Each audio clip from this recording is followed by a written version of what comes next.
bebê já sofreu com as famosas cólicas? Não? Então sinta-se uma mamãe privilegiada. As cólicas atingem 75% dos bebês nos primeiros 3 meses de vida e traz desespero para muitos pais. Mas por que os bebês sofrem com essas cólicas?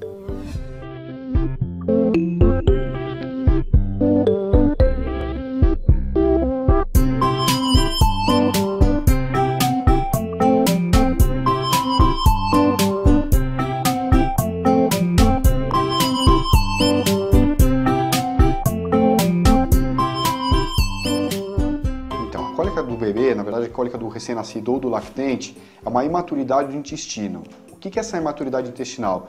As crianças, com o passar do tempo, os bebezinhos, eles começam a melhorar, eles começam a produzir mais gases e o intestino ele começa a brigar entre ele. Por quê? Porque a gente não tem inervação feita no intestino. O que é inervação? A inervação é tipo uns nozinhos que a gente tem que vai dando um estímulo, que é um choquinho, que vai falando assim, ó, o caminho do cocô ou o caminho dos gases. Vai ser esse aqui, pra cá, pra cá, pra cá. Quando a gente é recém-nascido e o lactente, que é aquela criança que mama, ele tem um nozinho aqui, aí ele tem um outro aqui, aí ele tem um outro que falha, e de repente eles começam a funcionar ao mesmo tempo. Então o que acontece? O intestino uma hora vem pra cá, outra hora vem pra lá, então ele começa a brigar com os gases e às vezes até com a evacuação. Então, na verdade, a cólica nada mais é do que uma imaturidade normal aos bebês. Todo bebê tem cólica? Não. A grande maioria dos bebês tem cólica? Não. A grande maioria tem. A gente gira em torno de 80% dos bebês com cólica. Eu sempre dou exemplo aqui no consultório em especial, que eu tenho 2 meninos, 2 filhos, que eles nunca tiveram cólica. Então a sorte acontece de vez em quando. Mas a gente já entra com o bebê com esse medo de que meu filho vai ter. Então assim, a cólica não é todo bebê que tem. A gente sabe que os bebês do sexo masculino têm uma incidência um pouco menor, pouca diferença, mas um pouco menor em relação às meninas. E é esperar para ver se vai ter. Tá? Essa cólica, a gente já fica esperando, ele vai nascer com cólica? Não, normalmente ele também não nasce com a cólica. Quando ele começa a mamar melhor, entre 5 e 10 dias, ele começa a mostrar um certo incômodo intestinal, mas que nada mais é do que o processo de fermentação do leite. O leite fermenta, vai produzir os gases, então na verdade esse primeiro incômodo os pais vão perceber que é pós-mamada. Então a criança mama, ela fica um pouco incomodada, de repente ela faz um movimento, ela solta um gás e acabou, não tem mais problema. A cólica, normalmente, quando acontece, ela vem pro final do primeiro mês. Então, crianças de 25, 30 dias, a grande incidência acontece entre 25 e 50 dias.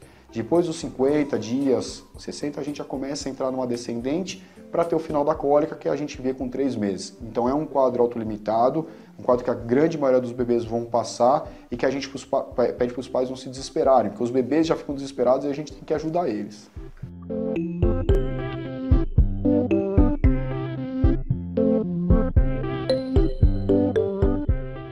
Normalmente vai chorar muito porque é a única ferramenta que ele tem de comunicação, ainda mais uma comunicação de dor. Então os pais ficam muito preocupados e as avós também falam que o bebê não pode chorar. Na verdade, o chorar não vai trazer nada, nenhum. O único problema que vai ter, na verdade, o chorar é assim, que o bebê já está com um intestino brigando entre ele com muitos gases. Cada vez que a criança chora mais, ela deglute mais ar. Então faz o processo que a gente chama de aerofagia, que nada mais é do que a deglutição do ar. Então você pode ter um agravamento da cólica por causa desse choro em excesso, mas assim, chorar não mata, né? A gente até brinca que tem aquele provérbio das avós que chorar abre os pulmões, e é verdade. Então, na verdade, é uma ferramenta das crianças de falar que alguma coisa está acontecendo. Então, primeira coisa, Anne, em relação à alimentação da mãe, né? Existem muitas lendas em relação à alimentação, a gente pede para a mulher que está dando de mamar que não exagere na alimentação, tenha uma dieta equilibrada e balanceada, ela pode comer o chocolate que ela gosta, ela pode tomar o leite, ela pode tomar o café, contanto que ela tenha bom senso e ela não exagere em nada. Tá? O que é proibido para aquela mulher que está dando de mamar, que a gente sabe que pode agravar a cólica?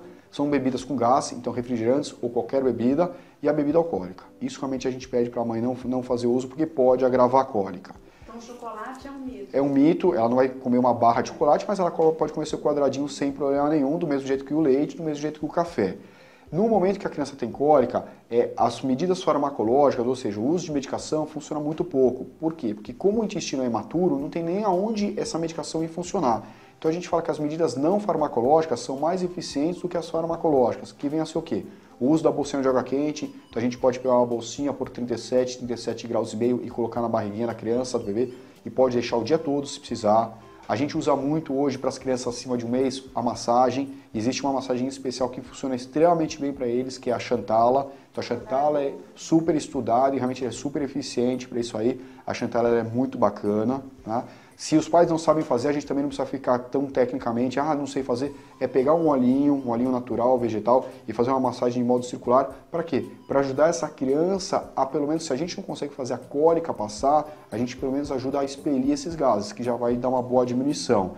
E se tudo isso não funcionar, aí vale a pena entrar em contato com o pediatra para ver o uso da medicação.